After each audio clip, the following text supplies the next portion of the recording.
Sejam bem-vindos ao PodPed. Ela é a Gabi, eu sou a Linelli e essa é a sua nova rede de apoio. No vídeo de hoje nós temos um convidado especial, Dr. Rafael Batalha. Ele que é ortopedista e tem a subespecialidade de ortopedia pediátrica.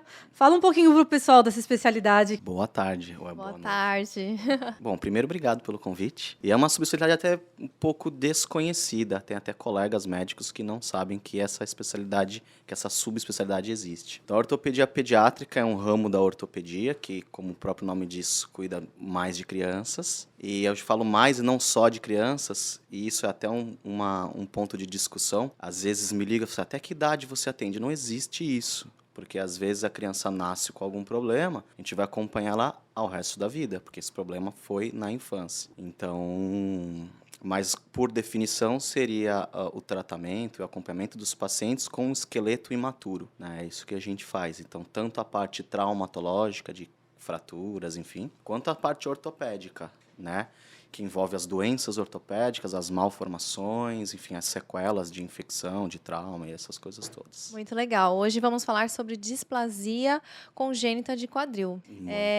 Explica para o pessoal o que é essa displasia congênita de quadril. Já veio com o nome atualizado, né? Isso. A gente deu uma Dá uma estudada. pesquisadinha aí. Por que isso? Porque até um tempo atrás chamava-se luxação congênita do quadril e essa nomenclatura acabou mudando para displasia porque com o advento dos exames de imagem mais modernos de ressonância e ultrassom, a gente consegue identificar alterações antes dessa luxação, que seria um estágio mais avançado. Então, assim, a displasia do desenvolvimento é uma doença no quadril imaturo, né, que tem alguns fatores de risco muito bem determinados. O principal deles é a criança que tem uma apresentação pélvica durante a gestação, né, que fica sentada. Tem um risco maior. É um risco muito maior, né? E aí os outros riscos do sexo feminino, porque as meninas têm as articulações um pouco mais frouxas, né? Uma frouxidão ligamentar. E qualquer outro risco aonde esse equilíbrio de conteúdo continente esteja alterado. Por exemplo, primeira gestação, onde o útero ainda é menor, nunca sofreu a dilatação. Crianças muito grandes, então que nascem aí com acima de 4 quilos.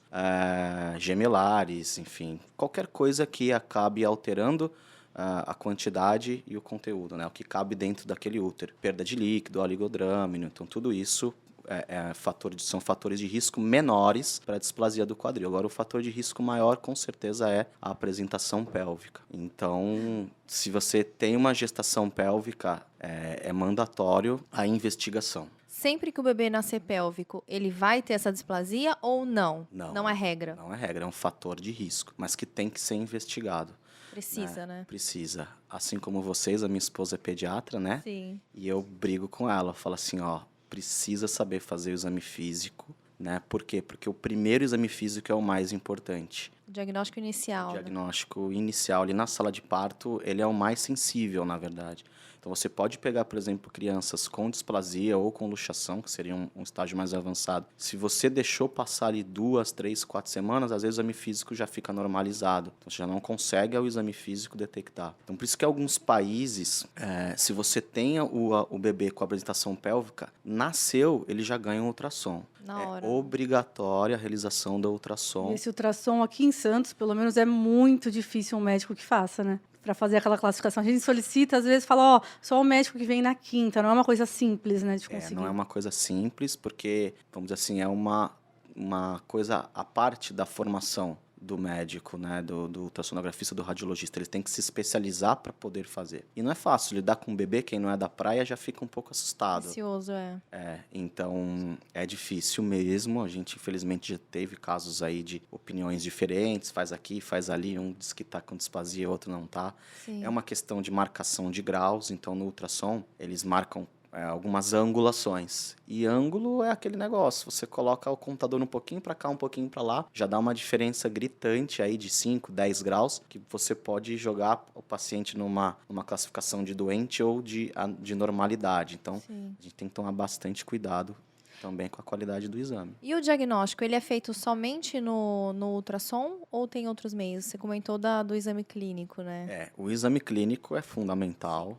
tá? Mas o que acontece? O exame físico, né, o exame clínico, que são aqueles famosos testes de Barlow, Ortolani, eles são muito sensíveis para os estágios mais avançados da doença, especialmente quando o quadril está luxado, o quadril está fora do lugar. Isso é uma coisa interessante também de falar o termo luxação, que muita gente entende de maneira errada, tá? Então, luxação é quando uma junta, uma articulação está fora do lugar, né? E muita gente confunde com a contusão. Meu filho bateu, caiu, não quebrou, luxou. Não. Não é. Contusão. Luxação é algo que às vezes pode ser muito grave. Então, no exame físico da displasia, você só vai ter um exame físico positivo se esse quadril está entrando e saindo do lugar, está encaixando e desencaixando. Agora, se ele está em risco de sair do lugar, o exame físico é Vai ser completamente normal. normal.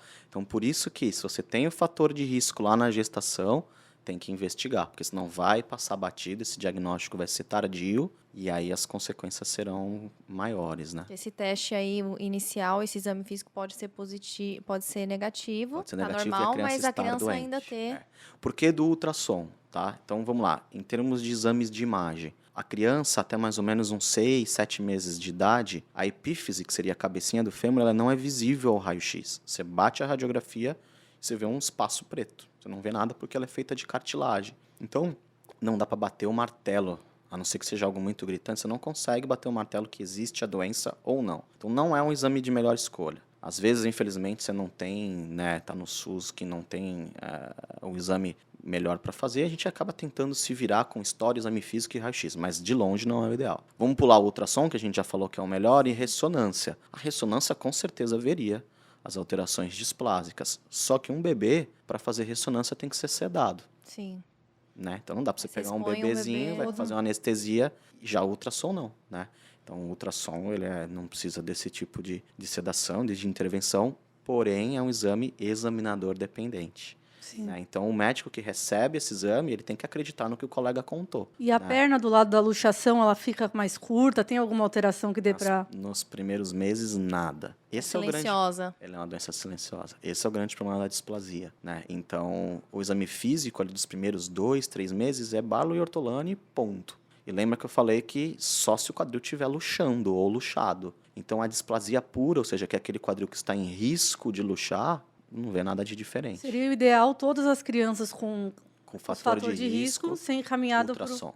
fazer o acompanhamento com o ortopedista também. Seria o ideal. Ou seja, isso já não é fácil, aí foi aquilo que a gente conversou, de ter a pessoa para fazer. Eu, muitas vezes, mando fazer em mais de um lugar. Às vezes o paciente tem um convênio, tem condição de fazer no particular, eu falo, faz nos dois. A gente, enfim, compara, né?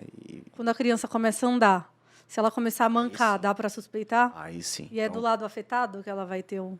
Então, o que acontece? Se a gente chegar nesse nível, felizmente está raro. Assim, acho que o último paciente que é deambulador com uma luxação do quadril, que eu atendi, já tem mais de ano. E geralmente esses casos vêm, né, mudam de uma cidade com menos atenção à saúde, enfim. Mas se você chegar nessa situação, aí já é muito gritante, né? Então, os sinais que a gente vai encontrar na criança já maior de 1 ano com luxação é a impressão de que uma perna é menor que a outra. Digo a impressão porque como esse quadril está mais alto, né, ele desencaixou e subiu em direção à pelve, quando você olhar essa criança, dá a impressão que uma perna é mais curta que a outra, mas na realidade não é, que ela só está mais alta. E muita diferença na amplitude de movimento. Então, antes dessa fase de deambulador, se a criança tem uma luxação do quadril, uma displasia, que aí, claro, vai evoluir para uma luxação, vai em torno de 3 a 1 ano de idade, a principal característica no exame físico é a diferença na mobilidade. Então, o quadril vai abrir normal, né? E as crianças têm uma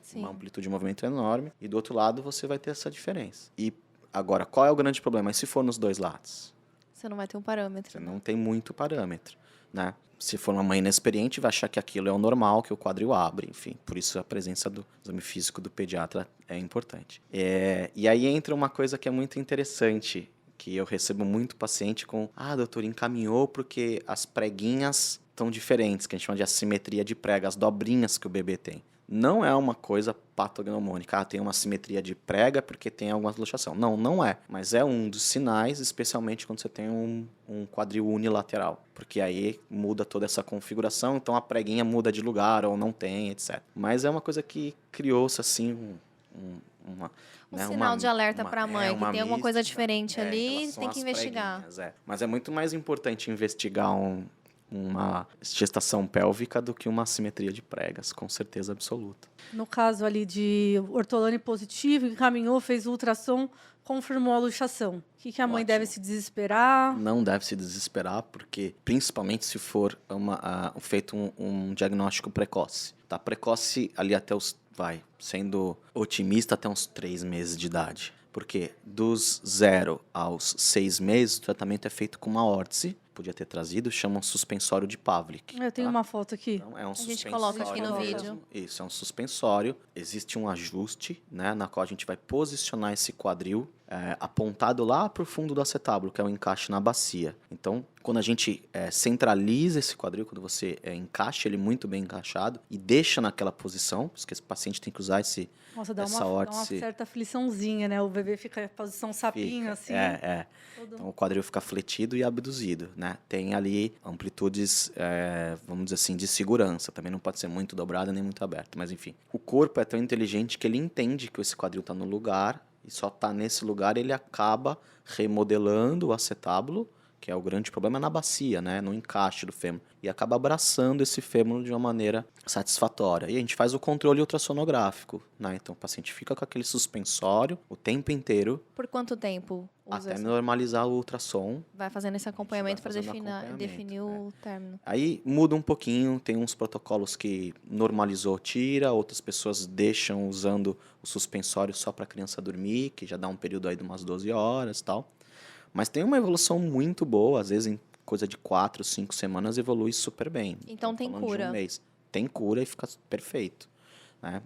Então isso até os 6 meses de idade. Passou dos 6 meses, a coisa começa a complicar, tá? Por quê? Porque as estruturas que estão em volta desse quadril doente começam a se adaptar a esse quadril doente, né? Então os tendões começam a encurtar, começa a ter dentro desse acetábulo, a interpor algumas coisas onde o quadril deveria estar, ele não está. Então começa a formar algumas interposições e aí, dos 6 meses a 1 ano, teoricamente, o tratamento seria uma pequena cirurgia para soltar alguns tendões, né, para deixar esse quadril um pouco mais mole, recolocar esse quadril no lugar, no centro cirúrgico, através do exame de imagem, porque aí a gente já tem, lembra que eu falei, uma visualização da cabecinha do fêmur, da epífise, a gente já começa a ter uma ideia se o quadril está no lugar ou não, e aí a gente coloca um gesso, para mais ou menos naquela mesma posição que você achou agoniante, mas o gesso é muito pior.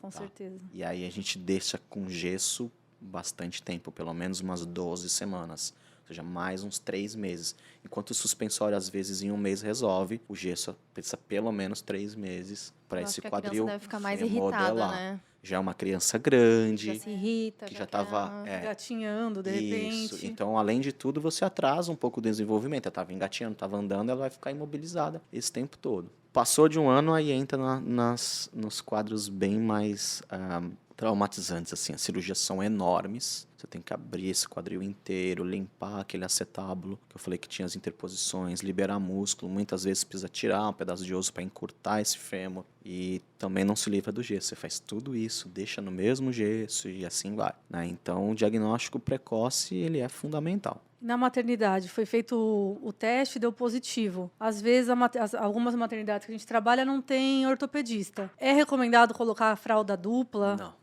Não é mais recomendado? Não. Porque a taxa de sucesso é muito baixa, né? Muito baixa. A fralda não consegue atingir aquela amplitude de movimento necessária para o quadril. Seria mais para abrir o ângulo, a fralda dupla. Mas você não abre o quanto precisa.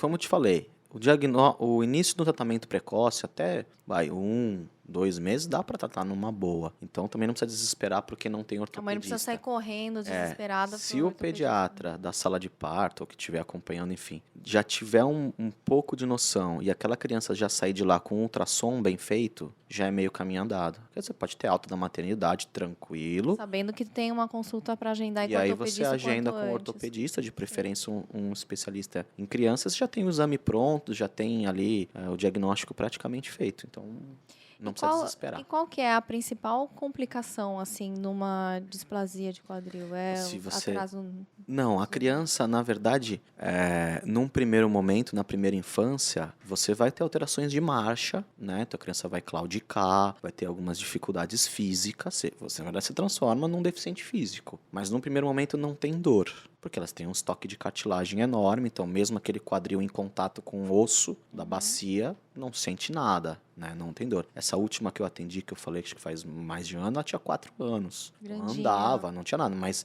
nitidamente era uma criança deficiente. E só que isso com o passar dos anos, então essa cartilagem vai gastando e aí vai chegar perto da adolescência, adulto jovem já começa a ter dor. E isso, enfim, além da dor, a dificuldade física mesmo, né? Aquelas crianças que começam a andar nas pontas dos pés, Tá. a mãe, ela tem que ficar atenta porque pode ser um sinal de displasia ou não necessariamente?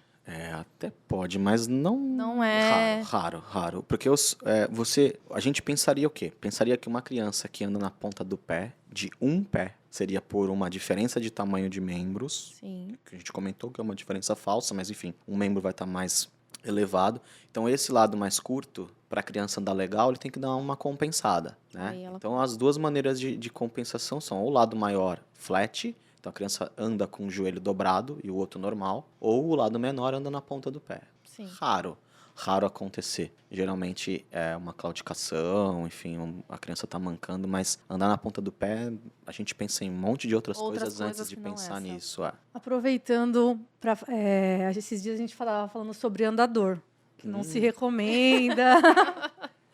E aí, ó, já. O andador não existe nenhuma vantagem no uso de andador, a não ser talvez Não tem. Não tem. Deixar a criança lá. bota no cercadinho que é melhor. Para vocês terem uma ideia, o andador ele é proibido em muitos países. Se eu não me engano, acho que o Canadá é o que pega mais pesado. O Canadá não deixa produzir, não deixa vender, não deixa revender, não deixa nada. É crime. Seria o ideal, né? Porque Seria o ideal. Eu nem sei. Pode dar algum atraso.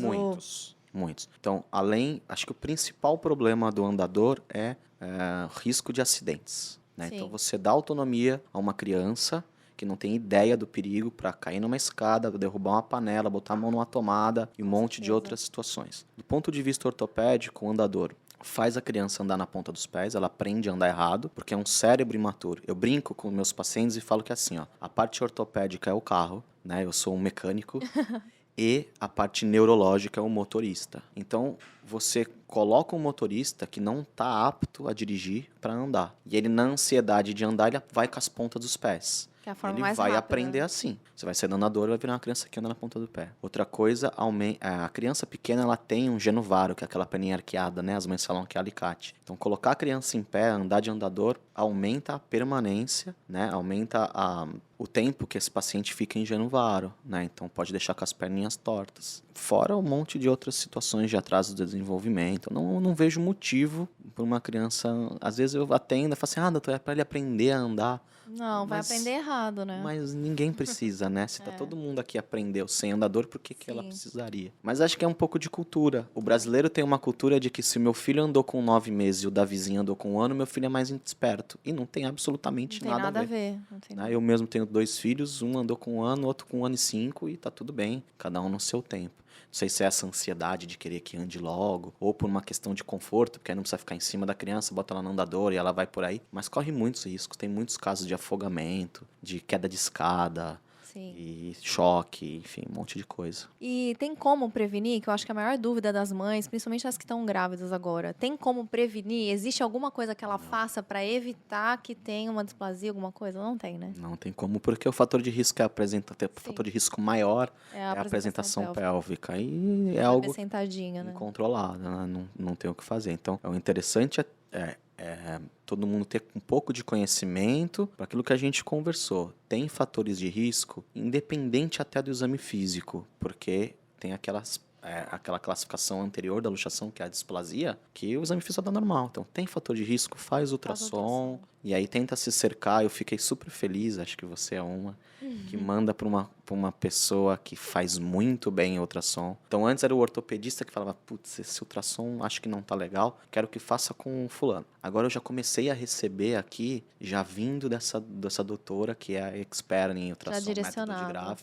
E aí você fica feliz, opa, Tô legal, tô feliz porque os pediatras já estão sabendo para quem mandar. Legal. Né? Então, essa rede, assim, é interessante. Todo mundo saber os fatores de risco, saber o que tem que fazer, já chega com tudo pronto. Legal. É bom para todo mundo. Uma pergunta que teve bastante na caixinha é: dor do crescimento Ixi. existe Muito. ou é mito? Uh-uh. Existe a dor do crescimento? Existe, atendo...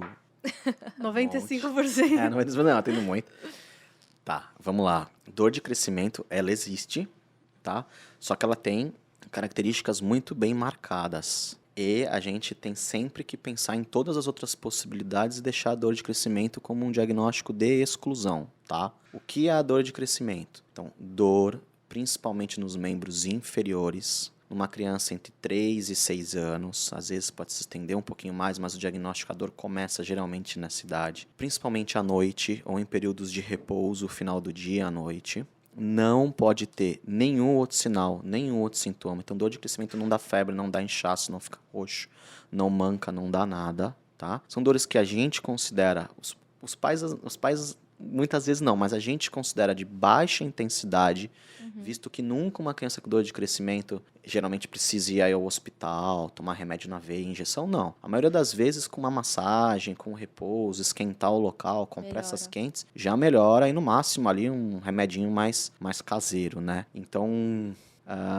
e uma coisa muito importante, a dor passou, a criança está completamente normal. Então, às vezes é de madrugada, né? As mães se preocupam, putz, agora... chorando, gritando. porque começa com 3 anos, então a criança... A hora que a mãe fala assim, agora eu vou começar a dormir, que a criança começa a ter um sono melhor nessa idade, vem a tal da dor do crescimento. Então, o importante é tudo isso que eu falei. E no dia seguinte a criança acordou completamente normal, Brincando, correndo, jogando bola, indo à escola, sem queixa. Essa é a característica clássica da dor do crescimento.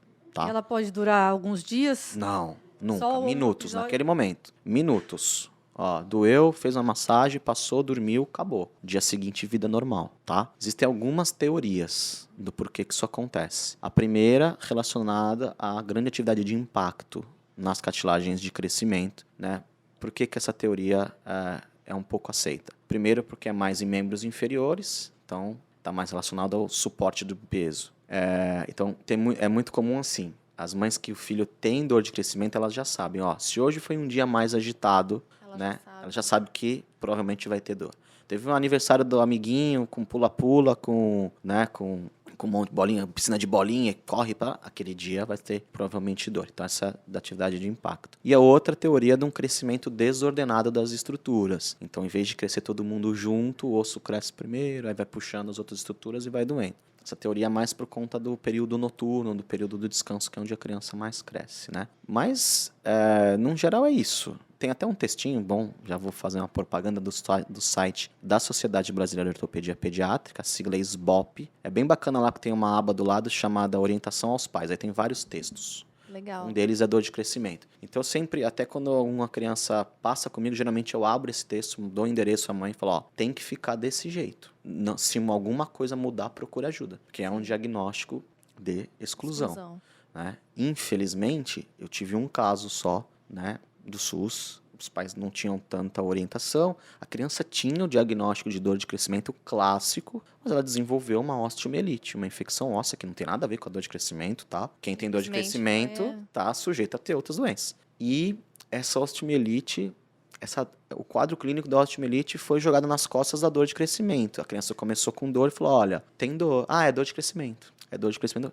E aí, quando procurou ajuda, a situação já estava grave.